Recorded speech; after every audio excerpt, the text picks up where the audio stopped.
You know, a dental filling. We've all heard of it. Many of us have had one. It seems so routine, right? But what if I told you it's less of a simple fix and more like, well, microscopic sculpture? We're going to dive into how this procedure is this amazing mix of science, engineering, and just pure artistry. So, what's the secret sauce? I mean, how does a dentist create something that can handle decades of chewing and grinding and all the hot and cold things we eat and drink? It's not one single thing. It's actually a super precise sequence where every single step is absolutely crucial. All right, so the success of a filling starts way before the filling material even comes out. It's all about setting the stage, preparing that perfect foundation to make sure the restoration is strong and comfortable for the long haul. Okay, this first step is actually fascinating. Before anything else goes in, a special liquid, a desensitizer, is applied. See, deep inside your tooth, there's a layer called dentin, and it's full of these tiny little tunnels. What this stuff does is it cleverly creates little plugs in those tunnels. This is so important for preventing that zinging sensitivity you might feel later. It's like proactive comfort care, right from the get-go. Next up, if the cavity is on the side of a tooth, the dentist puts this little metal band around it called a matrix. Think of it like a mold or a temporary wall that serves as the blueprint for the new filling. And it has 4 really critical jobs: making sure the filling has perfect contact with the tooth next door, recreating that natural curve of the tooth, holding all the material in while it's being packed, and of course, cutting down on any excess mess. So, with that foundation all set, it's time to actually mix the material. And the goal here? To create a core that is dense, strong, and has absolutely no voids. This is what's going to make up the main body of the restoration. Now, this mixing process, it's called trituration, is where the chemistry really kicks into high gear. The consistency has to be just right. If the mix is dry and crumbly, it's a non-starter. You want it to be wet, which allows the dentist to pack it in really tight, making sure it adapts perfectly to all the walls and creates one solid unified mass. And believe it or not all amalgam is the same. You've got different types, like spherical and admixed. Spherical amalgam is made of, well, little spheres, so it's smoother and easier to pack, kind of like packing marbles into a jar. That means the dentist can use a bigger tool.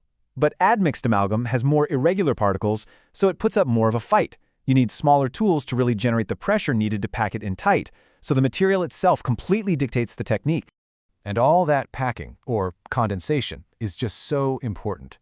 Every single push adapts the material, gets rid of any tiny voids that could make it weak, and, here's the really cool part, it squeezes out any excess mercury. And less mercury means a stronger, better sealed filling that's going to last for years and years. Now just think about everything we've covered. The mixing, the packing, getting the pressure just right. How much time do you think a dentist has to do all of that? You might be surprised. It's just 2.5 to 3.5 minutes. Yep, that's it. That's the entire window of opportunity. The second that amalgam is mixed, a clock starts ticking. The dentist has that tiny slice of time to get it all placed and condensed before it starts to crystallize too much. Any mix that's left over is useless and has to be thrown out. It is literally a race against chemistry.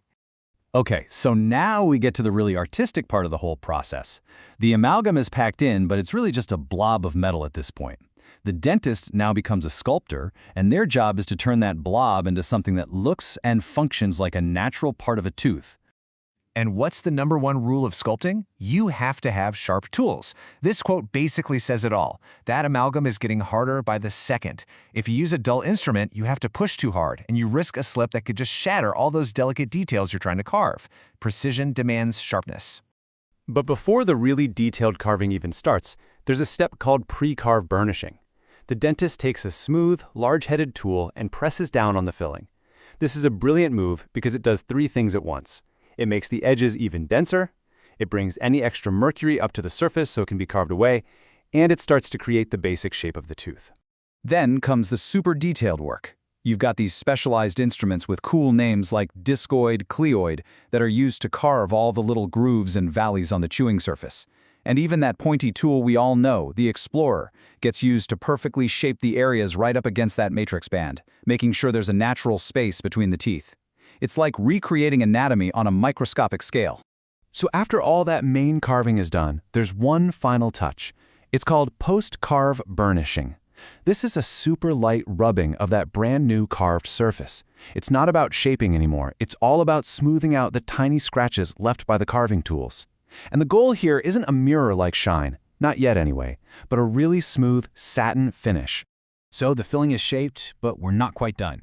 This final phase is all about making sure this new piece of anatomy works perfectly with the rest of your mouth.